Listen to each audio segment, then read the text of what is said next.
banks care about. They don't want you to pay back the loan, because they'd have then just the problem of finding somebody else to lend it to. They don't want you to pay back your loan.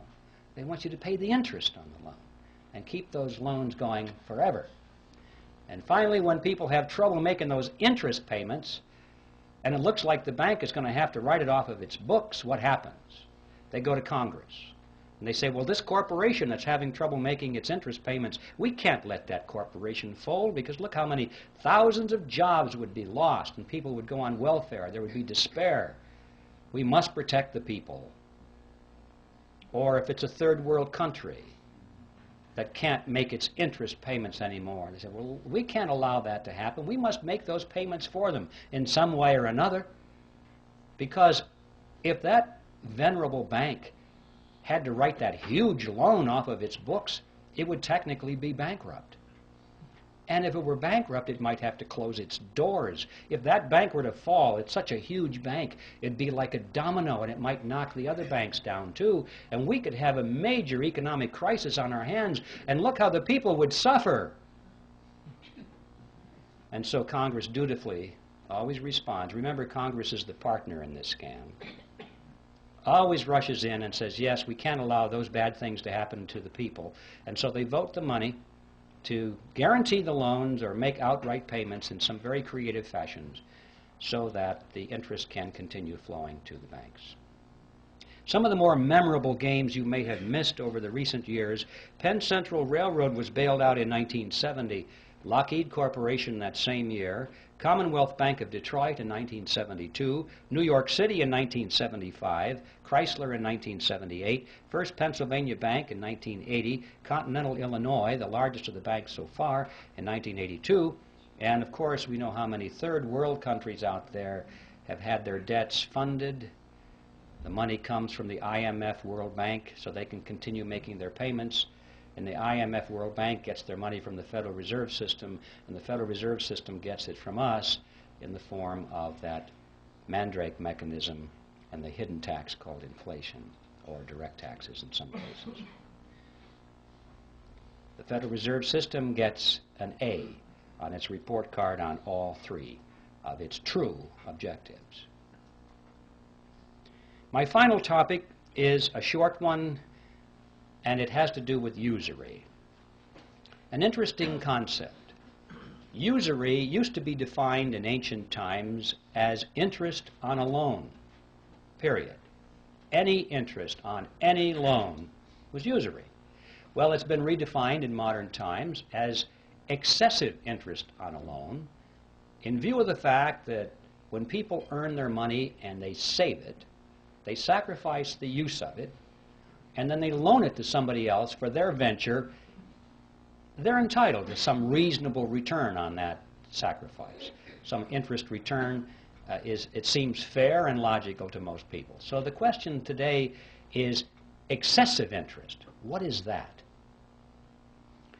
It was Thomas Edison who said, "People who will not turn a shovelful of dirt on the project, nor contribute a pound of materials, will collect more money than will the people who will supply all the materials and do all the work." When I read that, I wondered if that was true. I took my calculator and I ran the numbers. You might try this sometime.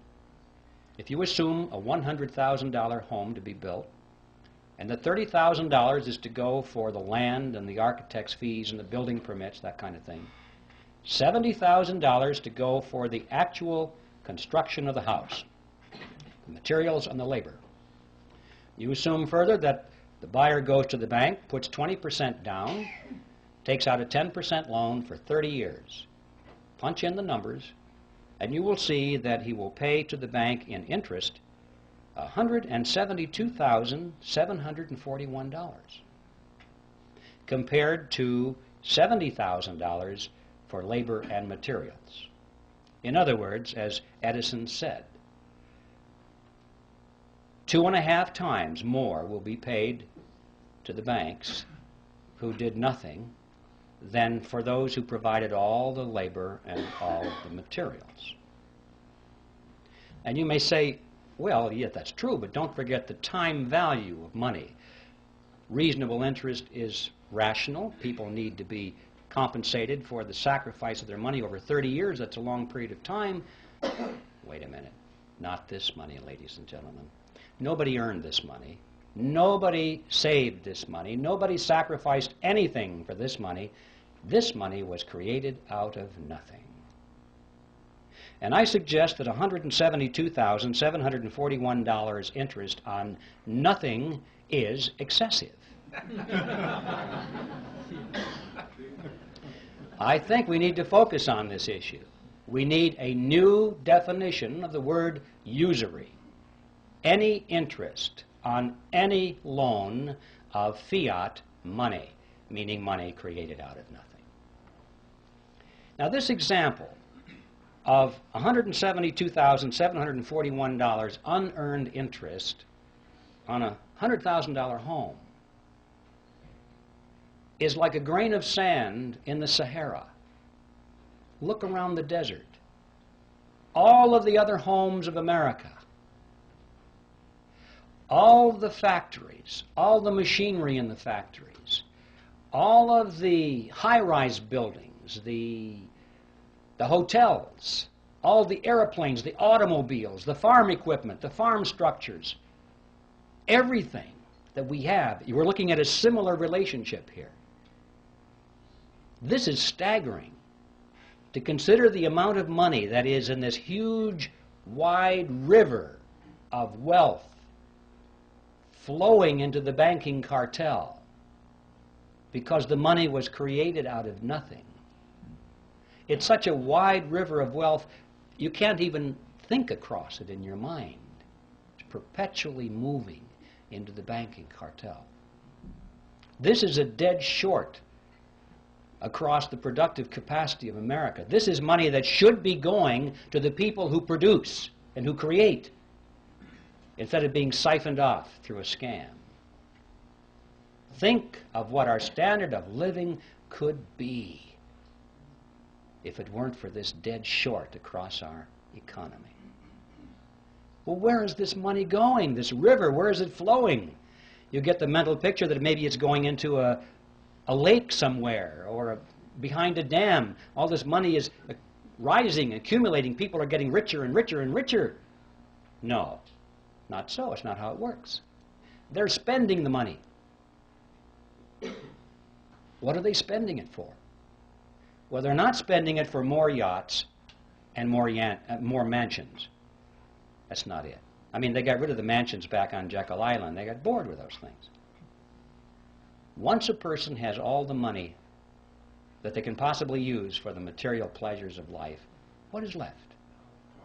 Sure, power. Absolutely.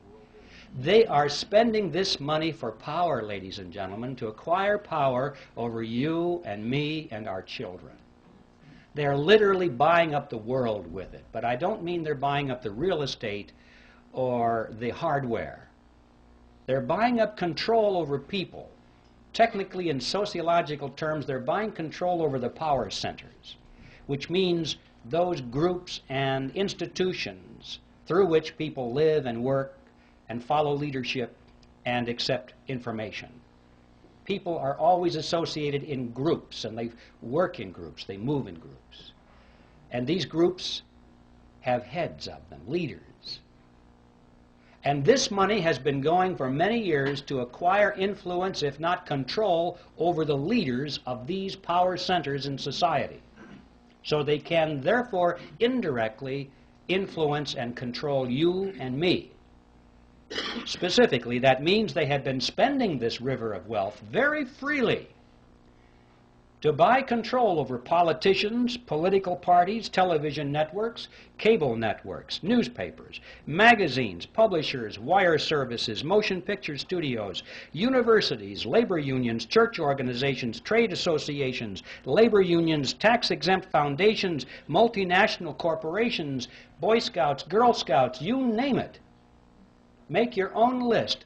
I guarantee you, if you have a large, influential organization which influences people, you will find that this river of wealth has been flowing partly into a